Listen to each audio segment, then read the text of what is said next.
ATMs were hours away from shutting down, not days or eventually as quiet.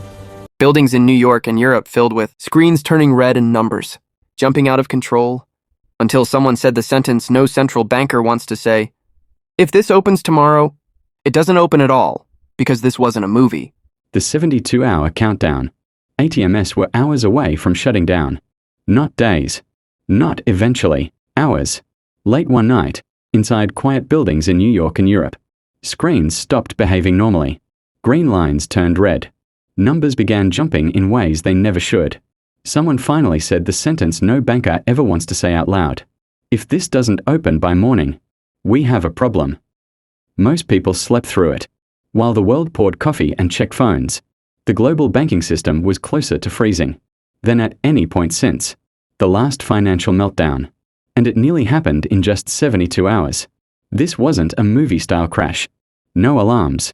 No crowds. Just silence. And that's what made it dangerous. The promise everyone believes. Here's the uncomfortable truth most people never hear. Banks don't actually have your money. They never did. When you deposit cash, it doesn't wait for you. It gets loaned, reused, multiplied. Your balance isn't stored wealth. It's a promise.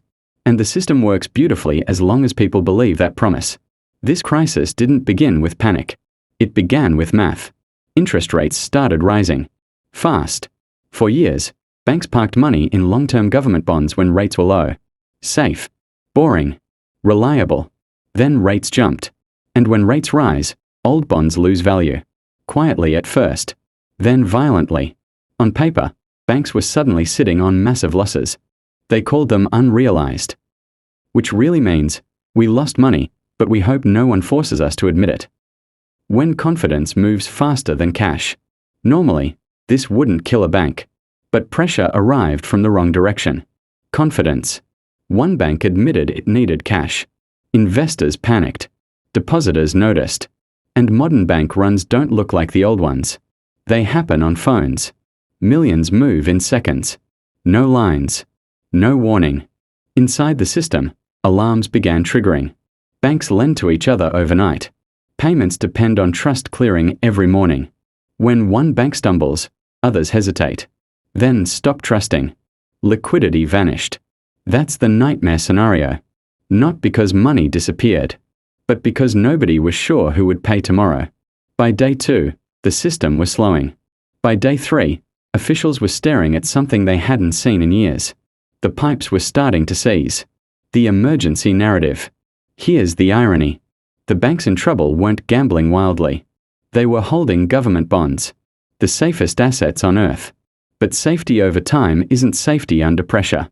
Accounting rules hid losses, until withdrawals force sales. And once selling starts, confidence collapses. That's when emergency calls happened. Not public ones. Private ones. Treasuries. Central banks. Executives who hadn't spoken in years.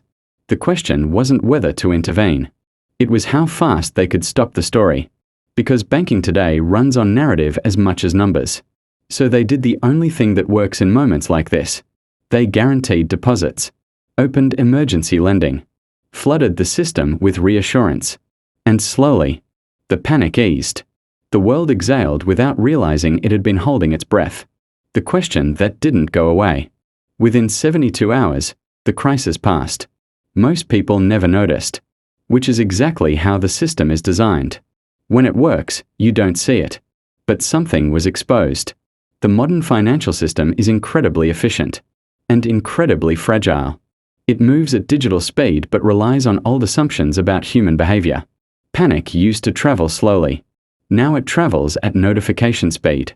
The system survived not because it's unbreakable, but because intervention arrived just in time. Which leaves one final question. If 72 hours of doubt almost froze the world, what happens the next time doubt lasts longer?